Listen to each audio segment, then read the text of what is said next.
Dios nos bendiga grandemente. En esta serie de estudios quiero compartir con todos ustedes de lo que es la escatología o el estudio acerca de los eventos finales. La palabra profecía procede del vocablo profeteia, que aparece en el Nuevo Testamento y se relaciona a su vez con los vocablos profetes, sustantivo, y profeteo, verbo. Dicho de forma muy sencilla, esta palabra significa hablar en nombre de Dios. O sea, profecía es hablar en nombre de Dios, ser vocero del Señor, presentar una revelación divina. Dios usaba a los profetas, tanto en el Antiguo Testamento como en el Nuevo Testamento, para comunicarle sus verdades a los seres humanos. La imagen más común del profeta es la de alguien que predice y pronostica. Amén. O sea, comúnmente asociamos al profeta con aquel que predice o pronostica. Los profetas de la Biblia predecían el futuro con un acierto del 100%. Te repito, o sea, los profetas de la Biblia predecían el futuro, pero con un acierto del 100%, sin ningún tipo de equivocación. Así anunciaron el exilio en Babilonia, el Mesías que habría de venir, la llegada del anticristo y el fin del mundo, entre muchos otros sucesos más. Se le suele llamar predictivo a este aspecto del ministerio del profeta, que tiene que ver con los sucesos del futuro. El profeta era el vocero de Dios cuando él daba una visión previa del futuro de Israel y de las naciones. La profecía, para nosotros que estudiamos la Biblia, es muy importante, y por eso queremos dedicar esta sección al estudio de los eventos finales, porque muchos, al mirar la televisión, los noticieros, leer los diarios o a ver el ambiente que este mundo está experimentando, nos asustamos y muchos tienen ya como conclusión de que el mundo se va a acabar, y queremos saber. Mucha gente quiere saber sobre qué dice la Biblia de las cosas que están sucediendo de una manera explícita y clara, que podamos entender dónde se encuentran en la Biblia las cosas que hoy nosotros estamos viendo. Es importante que recordemos que los profetas también tenían un mensaje para la gente de sus propios tiempos. Algunas veces se les da el nombre de proclamativo a ese aspecto del ministerio del profeta.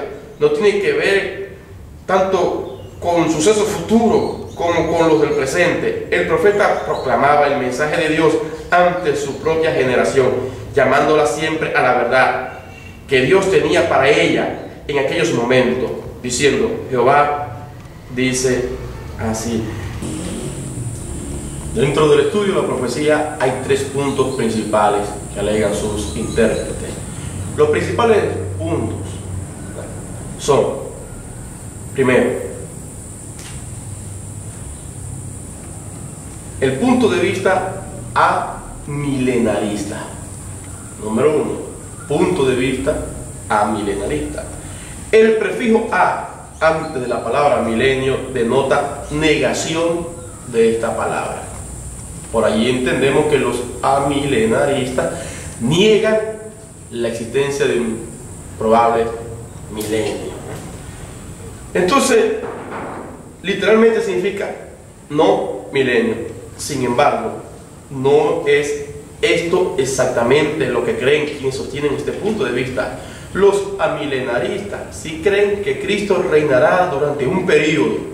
Lo que no creen es que se trate de un reinado literal de 1000 años. Te lo explico de esta manera. Los amilenaristas no creen en un periodo de 1000 años, así literalmente, donde Cristo ha de reinar. O sea, si tú estás en una congregación y en tu congregación no enseñan o niegan que Cristo ha de reinar 1000 años literalmente sobre la tierra, tu congregación es amilenarista. Sostienen este punto de vista, niegan una doctrina fundamental del Evangelio. La posición amilenarista es la posición dominante en la cristiandad moderna. Es el punto de vista de la Iglesia Católica Romana, la Iglesia Ortodoxa griega y gran parte del mundo protestante. Se suele remontar el nacimiento de esta posición a San Agustín en el año 354 al año 430, que fue la época donde existió este hombre. Este fue el punto de vista de los reformadores Martín Lutero y Juan Calvino. ¿Cuándo reinará Jesús? Sostienen ellos. Los amilenaristas creen que el reinado de Cristo se está produciendo en estos momentos, entre la primera venida de Jesús y la segunda. Por tanto, el milenio no es un periodo exacto de 1000 años, sino símbolo de un largo periodo de tiempo. Los amilenaristas enseñan que Satanás fue atado al venir Cristo por primera vez como consecuencia de su muerte y resurrección. Amén. ¿Dónde y cómo reinará Jesús? Bueno, los amilenaristas creen que el reinado de Jesús, el milenio, no va a ser un reinado literal y físico de 1000 años sobre la tierra. En lugar de esto, sostienen que Cristo ya reina en la tierra, en el corazón de los creyentes y en la iglesia. El reino de Dios dentro de vosotros está. Creen que Cristo volverá un día al final de la era de la iglesia para derrocar a Satanás, juzgar a todos los seres humanos y comenzar nuestro estado eterno. No creen ni en un periodo literal de 7 años de tribulación antes de la segunda venida de Cristo, ni en un periodo literal de 1000 años de reinado después de esa segunda venida de Cristo. Fíjense, mis hermanos, sobre este punto que tiene que ver con el amilenarismo. O sea, niegan la existencia del milenio. Primero, no creen en un periodo literal de 7 años de tribulación. El amilenarista no cree en la tribulación. Y número 2, no cree en la segunda venida de Cristo. Te lo vuelvo a repetir: si estás en una congregación y te están enseñando que no hay tribulación, si estás en una congregación y te están enseñando que la segunda venida de Cristo no es un hecho literal, entonces tú perteneces a un grupo que entiende la Biblia de una manera amilenarista. Amén. Están apegados a las enseñanzas de San Agustín, por allá a lo largo de los años 300 y tanto, pues 354 exactamente. Tenemos otro punto de vista, el premilenario. Punto de vista premilenario. Ya estudiamos lo que es el amilenarismo. Ahora estudiamos lo que significa ahora el punto de vista premilenario. Los premilenarios sostienen que el reino milenario va a ser un reino físico y terrenal de 1000 años literales en duración, durante el cual Jesucristo va a gobernar y reinar sobre la tierra desde su trono terrenal en Jerusalén. Todo esto lo cree el premilenario. El premilenarismo era el punto de vista de la iglesia en sus primeros siglos. Ponga cuidado, era el punto de vista de la iglesia en su comienzo. Era el punto de vista sostenido por unos padres de la iglesia tan antiguos como Papías, Clemente de Roma, Bernabé, Ignacio, Policarpo, Justino Mártir, etc.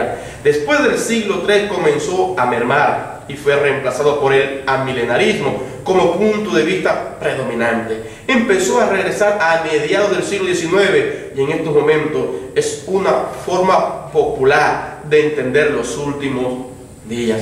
Entre los premilenaristas modernos se encuentran Wright, Warburg, Pentecost, Montgomery, Lafley, John MacArthur, Tim LaHaye y Charles Swinburne. ¿Cuándo reinará Jesús? El premilenarismo enseña que la segunda venida de Cristo se producirá antes, el prefijo pre, del reinado.